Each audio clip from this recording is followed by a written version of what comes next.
नमस्कार दोस्तों, मैं कुमार प्रियांक आज आपके लिए निबंध में एक नया टॉपिक लेकर के आया हूं जो कि बहुत महत्वपूर्ण है।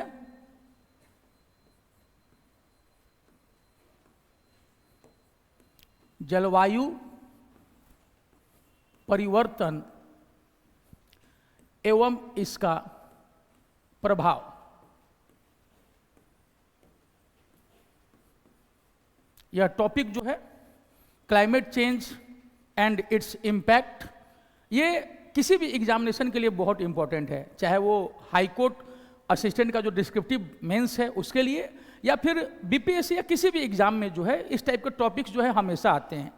तो जलवायु परिवर्तन और इसका प्रभाव के लिए हम सबसे पहले इसकी परिभाषा दे देंगे। ठीक है, आप चाहें, जैसे कि मैं हमेशा कहता हूं कि आप किसी महान व्यक्ति की उक्ति से भी जो है इसकी शुरुआत कर सकते हैं, जिन्होंने जलवायु परिवर्तन पर कुछ बोला हो, तो उस तरह के कोई स्टेटमेंट से आप अपने एसे की शुरुआत कर सकते हैं। लेकिन सिंपल सेंस में अगर हम बढ़ें तो परिभाषा, तो इसकी परिभाषा यानी डेफिनेशन क्या है, आखिर जलवायु है क्या। ठीक है, तो सबसे पहले जलवायु किसी स्थान विशेष, ठीक है, किसी स्थान विशेष या किसी क्षेत्र विशेष के औसत मौसम जो लगभग 30 वर्षों के लिए जिसको हम लोग मापते हैं, किसी स्थान विशेष के औसत मौसम लगभग 30 वर्षों, तो किसी स्थान विशेष के औसत मौसम को जलवायु कहते हैं, यानी क्लाइमेट कहते हैं, जलवायु कहते हैं। ठीक है, तो इसकी परिभाषा यानी डेफिनेशन क्या है, किसी क्षेत्र विशेष, किसी स्थान विशेष के औसत मौसम को हम जलवायु कहते हैं। और ये औसत मौसम जो है ये लगभग 30 वर्षों का माना जाता है। ठीक है, कि टेम्परेचर जो है यानी तापमान, वर्षा का जो वितरण है यानी जो प्रेसिपिटेशन का जो डिस्ट्रीब्यूशन है वो कितना है, इन तमाम चीज़ों को जो है पिछले 30 वर्षों से जो मौसम बना रहता है उसे ही उस जगह के जलवायु के रूप में जानते हैं। और जब इसमें परिवर्तन होता है, ठीक है, जब जलवायु में परिवर्तन होता है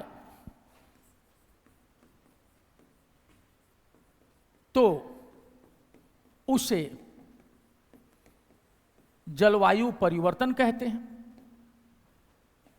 क्लाइमेट चेंज।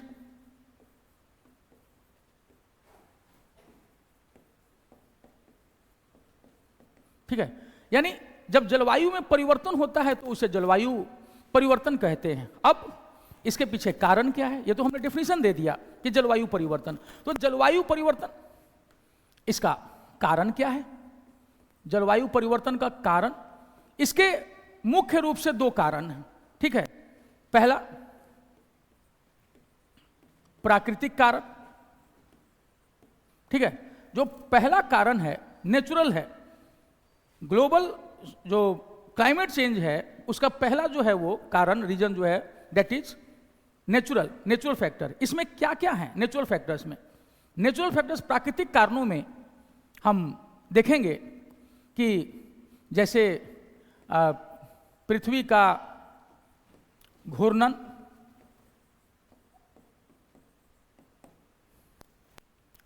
फिर ज्वालामुखी विस्फोट,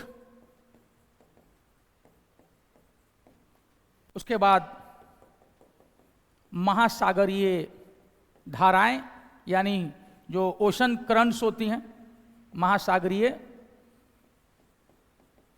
धाराएं, ये तमाम चीज प्राकृतिक। और उसके बाद पृथ्वी का अपना जो प्लेट्स का खिसकना जो होता है, विवर्तनिक प्लेट,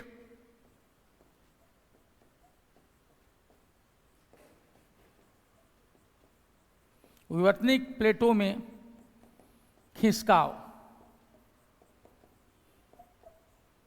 विवर्तनिक प्लेटों में खिसकाव, पृथ्वी का घूर्णन, ज्वालामुखी विस्फोट, महासागरीय धाराएं यानी ओशनिक करंट्स, विवर्तनिक प्लेटों में खिसकाव, दैट मीन्स जो प्लेट टेक्टोनिक्स के अंतर्गत जो प्लेट्स खिसकते रहते हैं और जिसके चलते जो है भी मौसमी और बदलाव और जलवायु बदलाव जो हैं वो हमें देखने को मिलते हैं। इसके अलावा भी पृथ्वी पर जो है अलग अलग समय पर हिमयुग देखा गया है। अब तक पृथ्वी पर 3 हिमयुग आ चुके हैं, ठीक है। तो ये सब भी जो है कहीं ना कहीं क्लाइमेट चेंज यानी जलवायु परिवर्तन का कारण बनते हैं, ठीक है, ये प्राकृतिक कारण। इसके बाद सेकंड में जब हम आते हैं तो ये आता है मानवीय कारण। मानवीय कारण, प्राकृतिक कारण के बाद जो मानवीय कारण है, इसमें कौन कौन सी चीजें हैं जिसके चलते जो है क्लाइमेट चेंज आता है। तो एक तो हो गया आपका शहरीकरण, दैट मीन्स अर्बनाइजेशन। और शहरीकरण, गांव जो हैं वो धीरे धीरे शहरों में बदलते चले गए। बेसिकली जो दूसरा फैक्टर अपना आएगा औद्योगिकरण यानी कि इंडस्ट्रियलाइजेशन, इसके चलते भी जो है हमारे क्लाइमेट में चेंज आया है।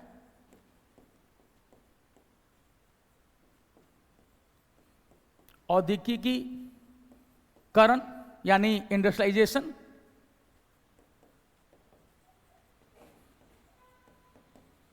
ये एक बड़ा फैक्टर है।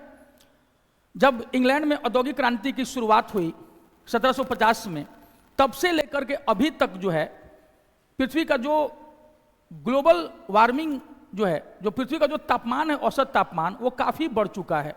हम भारत के संदर्भ में भी देखते हैं कि पिछले 1 शताब्दी में, पिछले 100 वर्षों में भारत का जो औसत टेम्परेचर है वो 1 डिग्री से ज़्यादा बढ़ चुका है। तो औद्योगिकरण भी उसका एक बड़ा कारण है। फिर मानवीय कारण में जो ह्यूमन फैक्टर है, उसमें तीसरा वन उन्मूलन, दैट मीन्स डिफॉरेस्टेशन,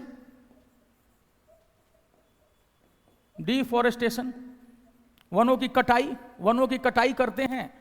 पूरा जल चक्र जो है, अपना वाटर साइकिल जो है, वो सब कुछ क्या हो जाता है, चेंज हो जाता है।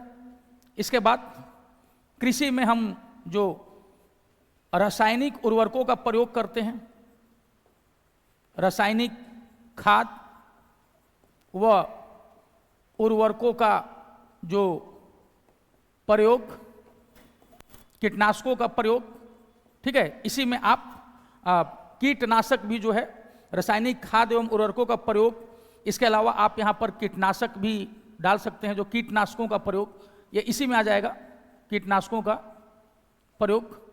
मानवीय कारण में आप इन चीज़ों को एकदम शॉर्ट में डाल देंगे, बहुत ज़्यादा आपको ऐसे में इतना परेशान होने की जरूरत नहीं है। तो आपने बता दिया कि 2 प्रकार के कारण, ठीक है। अब जलवायु परिवर्तन क्या है, जलवायु परिवर्तन के कारण क्या है? प्राकृतिक कारण है, नेचुरल कारण है, इसके अलावा जो है मानवीय कारण है। इससे जो चुनौतियां उठती हैं वो क्या है, ठीक है। इससे जो चुनौतियां उठती हैं वो क्या है, इसका जो प्रभाव, जैसा कि ऐसे का टॉपिक क्या है कि जलवायु परिवर्तन और इसका जो प्रभाव है, ठीक है। तो इससे जो उत्पन्न चुनौतियां हुई या जो इसका प्रभाव, ठीक है, यानी कि जो चैलेंजेस या इट्स इम्पैक्ट, ये क्या है, इससे हमें जो चुनौतियां मिल रही हैं या इसका जो हम पर प्रभाव पड़ रहा है। अगर वो देखें तो अलग अलग सेक्टर्स में हम देख सकते हैं। जैसे कि हम देख लें इसका सामाजिक प्रभाव। तो जलवायु परिवर्तन का सामाजिक प्रभाव, जलवायु परिवर्तन के कारण जो है, सामाजिक प्रभाव में जलवायु परिवर्तन के कारण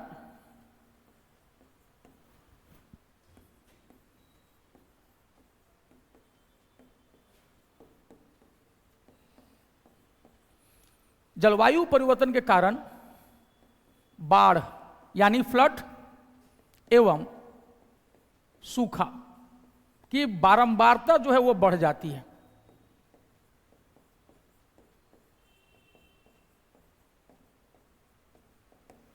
में वृद्धि हो जाती है। जलवायु परिवर्तन के कारण बाढ़ दैट मीन्स फ्लड और सूखा यानी ड्रॉट की बारंबारता में यानी निरंतरता में क्या हो जाती है, वृद्धि हो जाती है, इंक्रीज हो जाता है। और बाढ़ के कारण और सूखा के कारण जो है, इन दोनों के कारण मानव जीवन दुष्प्रभावित होता है। मानव जीवन जो है वो दुष्प्रभावित होता है, इसको याद रखिएगा। मानव जीवन इसके कारण दुष्प्रभावित होता है। बाढ़ में जान और माल की हानि होती है। सूखा हो जाता है तो लोगों को खाने को नहीं मिलता है। पौष्टिक चीज़ों की तो बात छोड़िए, यहाँ सामान्य भोजन उपलब्ध नहीं हो पाता है। अकाल यानी फेमिन जो है वो पड़ने शुरू हो जाते हैं। तो सामाजिक प्रभाव हम जलवायु परिवर्तन के कारण देख रहे हैं कि बाढ़ और सूखा की बारंबारता में वृद्धि हो जाती है। लोग जो है वो पौष्टिक भोजन के अभाव में जो है रोगग्रस्त होने लगते हैं।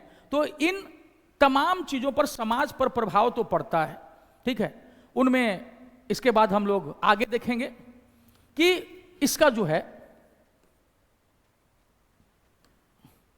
सामाजिक प्रभाव के बाद हम इसका आर्थिक प्रभाव देखते हैं। आर्थिक प्रभाव, सामाजिक प्रभाव मैंने बताया कि कैसे बाढ़ और सूखा जो है वो लोगों के जीवन को एकदम बर्बाद करके धराशायी कर देते हैं। समाज में लोग एकदम पंगु हो जाते हैं। सामाजिक प्रभाव हो गया। आर्थिक प्रभाव पर आते हैं। आर्थिक प्रभाव हम जानते हैं कि जैसे हमारे देश को ले लीजिए, भारत को ले लीजिए, हम लोग हमारी जो कृषि है, जो हमारी कृषि है, एग्रीकल्चर है, वो मॉनसून पर निर्भर है, ठीक है। तो आर्थिक प्रभाव में क्या होता है कि कृषि को नुकसान पहुंचता है। कृषि को नुकसान, जिसके चलते उपज जो है वो प्रभावित होती है, दुष्प्रभावित होती है। उपज दुष्प्रभावित होती है, कृषि को नुकसान होता है, उपज जो है वो कम हो जाती है, ठीक है। तो इन सब चीज़ों को आपको ध्यान रखना है। इसके कारण गरीबी में वृद्धि होती है। गरीबी में वृद्धि होती है, ठीक है। बाजार जो है वो अपना प्रभावित होता है आर्थिक प्रभाव में। मृदा की नमी जो है वो कम होते जाती है। तो एक आर्थिक प्रभाव भी जलवायु परिवर्तन का पड़ता ही पड़ता है, ठीक है। ये चीज़ दिखा लीजिएगा। इसमें और चीज़ें भी आप डाल सकते हैं कि जो इससे प्रभावित हो। इसके अलावा हम लोग जैव विविधता पर प्रभाव, जैव विविधता दैट इज बायोडाइवर्सिटी, जैव विविधता पर जो प्रभाव है, बायोडाइवर्सिटी यानी कि फ्लोरा एंड फौना पे एक जो अनुमान है, जलवायु परिवर्तन के कारण हमारे जैव विविधता को सबसे ज़्यादा नुकसान पहुंचा है। जैव विविधता को विभिन्न जो प्रजातियां हैं, ठीक है, पौधों की या पशुओं की जो भी हैं, विभिन्न प्रजातियां जो हैं, विभिन्न प्रजातियों की संख्या में, विभिन्न प्रजातियों की संख्या में जो है काफी गिरावट आई है। विभिन्न प्रजातियों की संख्या में काफी गिरावट आई है, काफी कमी आई है।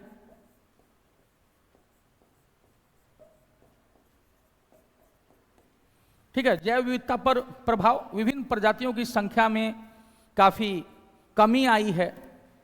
इसके अलावा जो हमारे कोरल रीफ्स हैं, यानी कि समुद्र के पास जो परवाल हैं, ठीक है, परवाल विरंजन में वृद्धि यानी कोरल ब्लीचिंग, इसको हम लोग कहते हैं इंक्रीज इन कोरल ब्लीचिंग, यानी समुद्री जीव मूंगा से ये होता है परवाल विरंजन, इसे अंग्रेजी में हम लोग कोरल ब्लीचिंग बोलते हैं। तो increase in coral bleaching due to change in climate, तो ये सारे चीज़ों को हम लोगों को दिखाना है कि कैसे कहाँ कहाँ असर पड़ रहा है। इसके बाद हमारे, अगर हम इनके अलावा देखें, आर्थिक प्रभाव, जैव विविधता पर प्रभाव, फिर फोर्थ में हम देख सकते हैं जलवायु परिवर्तन के कारण जो है वर्षा में कमी, वर्षा में कमी आई है, जिससे कि हमारा बहुत कुछ जो है प्रभावित होता है, क्योंकि हम वर्षा पर बहुत चीज़ों में निर्भर करते हैं। तो वर्षा में कमी के कारण जो क्या होता है, पेयजल में कमी, ठीक है, पेयजल में कमी, अगर वर्षा कम होगी, रेगिस्तान का विस्तार होगा और हमारा जो जल स्तर है, यानी कि जो लेवल ऑफ वाटर है, वाटर लेवल है, वो डिक्रीज होता जाएगा, नीचे जाएगा, तो जिससे कि शुद्ध पेयजल मिलने में हमें क्या आएगी, दिक्कत आएगी। तो इन सब चीज़ों को जो है ध्यान में रखना है कि इससे क्या क्या दिक्कतें आएंगे। यहाँ तक कि मानव के जीवन पर ही जो है प्रश्न चिन्ह लग जाता है कि अगर हम इस तरह करते रह गए, बढ़ाते रह गए मानवीय कारणों से, तो एक दिन हमारी पृथ्वी का अस्तित्व जो है वो संकट में आ जाएगा। तो इन तमाम चीज़ों को बचाना है। और भी क्या क्या है कि हिमनदों के पिघलने से, ठीक है, हिमनदों के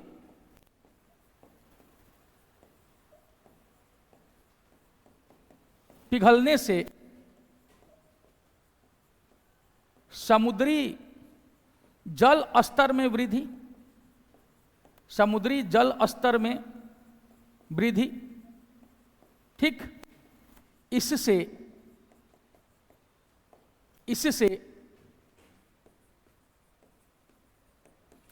समुद्र में स्थित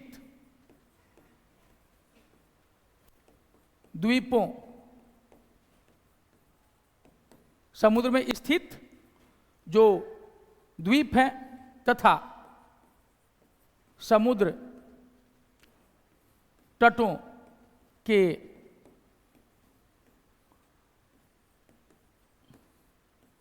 डूबने का जो है खतरा हो जाता है, ठीक। और अगर समुद्र का जलस्तर जब बढ़ेगा तो वो पीने योग्य जो पानी का क्षेत्र है उसमें भी नमकीन पानी का विस्तार कर देगा। तो ये तमाम चीजें हैं। इसके बाद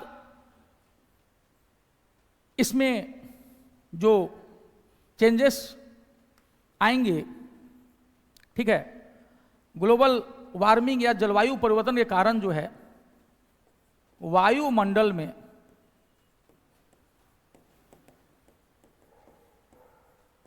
ग्रीन हाउस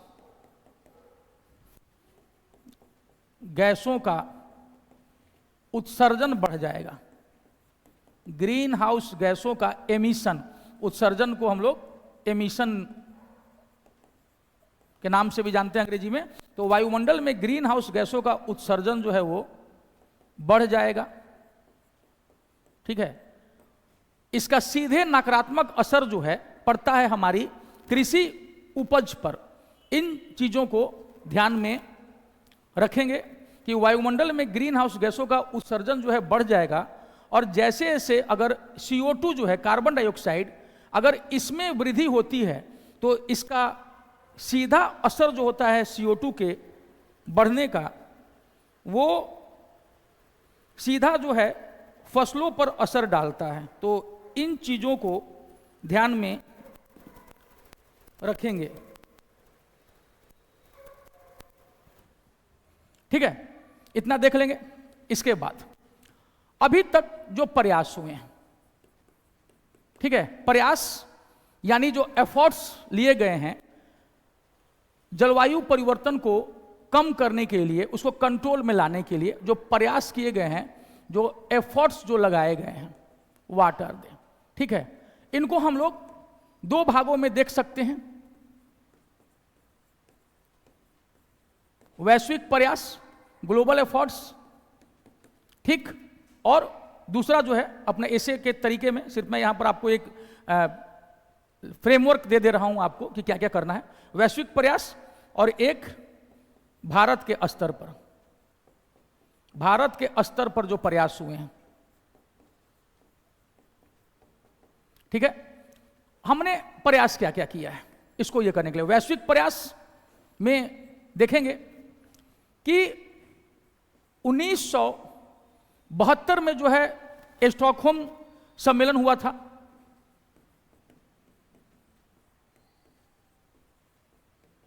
स्टॉकहोम सम्मेलन, और कोशिश की गई थी कि जो पर्यावरण है जिसकी स्थिति बिगड़ रही थी, निम्नीकरण हो रहा था, ग्लोबल वार्मिंग और जो क्लाइमेट चेंज हो रहा था, इन सबको जो है रोकने की कोशिश की जाए। इसके बाद 1992 में भी रियो डे जेनेरो में जो है पृथ्वी सम्मेलन हुआ था, पृथ्वी सम्मेलन, ठीक है। फिर अभी अगर हाल के वर्षों में देखें तो 2015 में पेरिस सम्मेलन, पेरिस जो जलवायु सम्मेलन हुआ, अभी हाल ही में मिस्र में COP27, ठीक है, conference of parties, conference of parties COP27, अभी इसको हटाते हैं, स्पेस बाद में दिखाएंगे इसको। तो COP27 यानी कि कॉन्फ्रेंस ऑफ पार्टीज का जो सम्मेलन हुआ मिस्र में हुआ, मिस्र अफ्रीकी देश मिस्र में हुआ, ये सारे काम हुए। इसके अलावा कौन कौन सी संस्थाएं हैं इसके लिए? United Nations Environment Programme, Nairobi में इसका जो है मुख्यालय है, यानी कि संयुक्त राष्ट्र पर्यावरण कार्यक्रम, संयुक्त राष्ट्र पर्यावरण कार्यक्रम।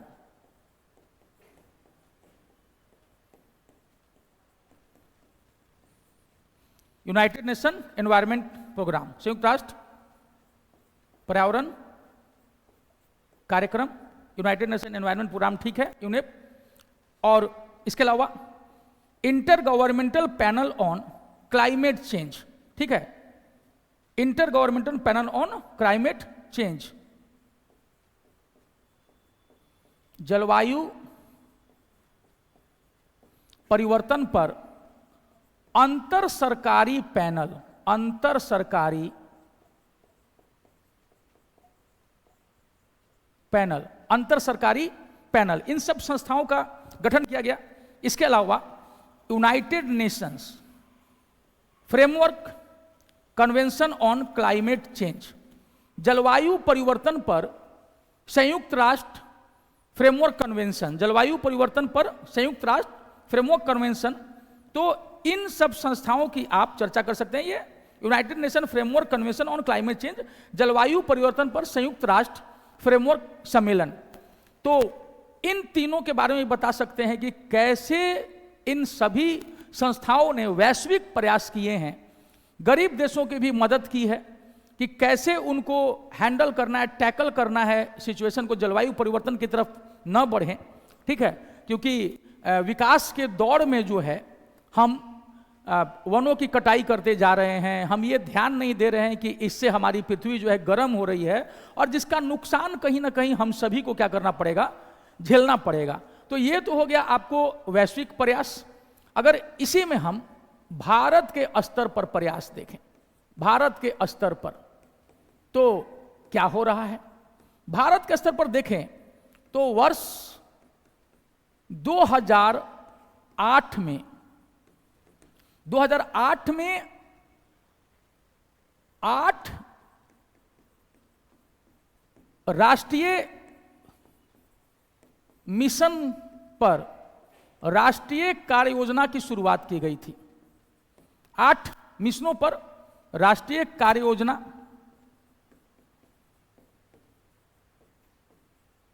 की शुरुआत की गई थी।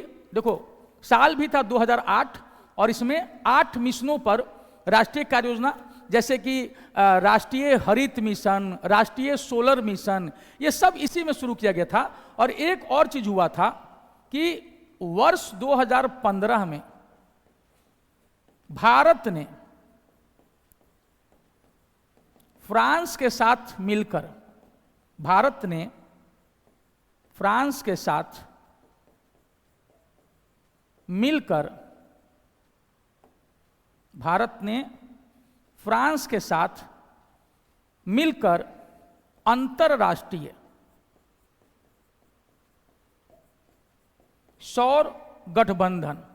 अंतरराष्ट्रीय सौर गठबंधन की स्थापना की थी। ठीक है, इंटरनेशनल सोलर अलायंस ISA। वर्ष 2015 में भारत ने फ्रांस के साथ मिलकर अंतर्राष्ट्रीय सौर गठबंधन की स्थापना की थी। तो ये सब भारत सरकार के अपने प्रयास हैं राष्ट्रीय कार्य योजना में। इसमें आप दिखा सकते हैं ये सब राष्ट्रीय सोलर मिशन, राष्ट्रीय हरित मिशन, इस तरह के बहुत सारे 8 मिशन जो है वो शुरू किए गए थे। तो इनको आप दिखा सकते हैं भारत के स्तर पर जो प्रयास किए हैं। लास्ट में आप अपना निष्कर्ष दे दीजिए, कंक्लूजन दे दीजिए। लास्ट में आप गिव योर कंक्लूजन। ठीक है, ये जो है याद रखिएगा कि कंक्लूजन हमेशा ऑप्टिमिस्टिक होना चाहिए, आशावादी होना चाहिए। ठीक है, मानव जो है अपने प्रयासों से चीजों को ठीक कर सकता है। इसमें निष्कर्ष में है कि हमें टिकाऊ विकास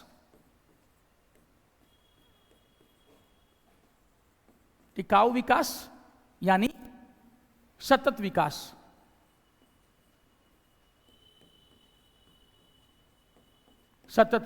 ठीक है, this is known as sustainable development.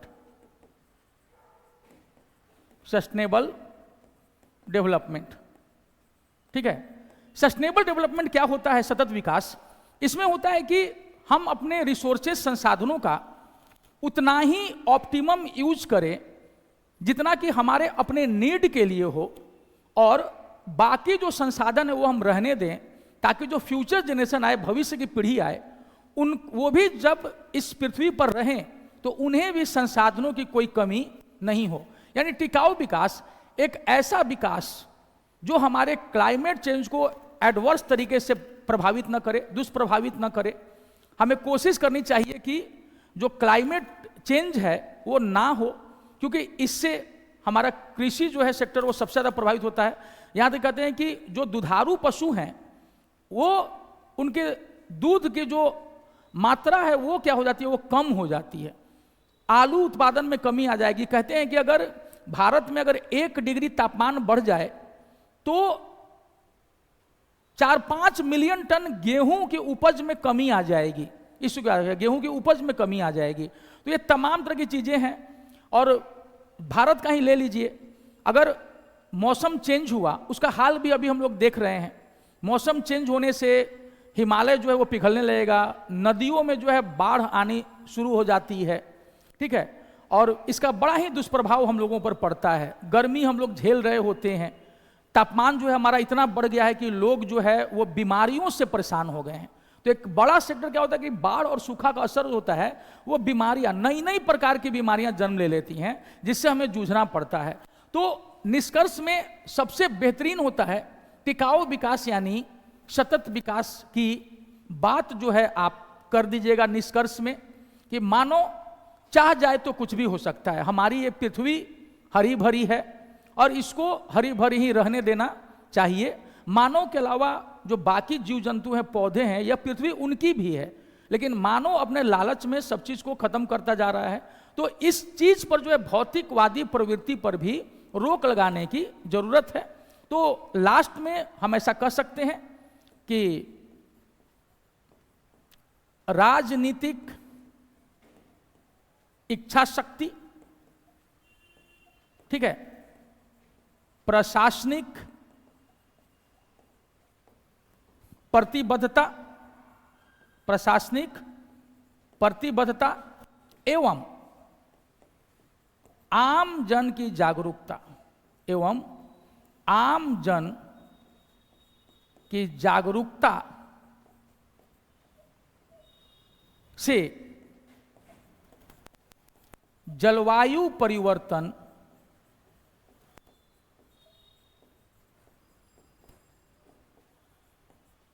का समाधान किया जा सकता है। ठीक है, किया जा सकता है। तो राजनीतिक इच्छा शक्ति, प्रशासनिक प्रतिबद्धता एवं आम जन की जागरूकता से जलवायु परिवर्तन का समाधान जो है वो किया जा सकता है। ठीक है, इस संबंध में जागरूकता बढ़ाई जा सकती है। तो मुझे लगता है कि आज का जो ये निबंध है, जितना मैंने बता दिया है उतना आपके हिसाब से ये सही है। इसमें आप अपने तरीके से कुछ और भी चीज़ें जो हैं वो जोड़ सकते हैं। तो आज के लिए इतना ही। मैं कोशिश करूंगा कि फिर जो है आपके लिए इसी तरह कोई नया टॉपिक पर जो है निबंध लेकर के आऊं। सो आज के लिए इतना ही। धन्यवाद।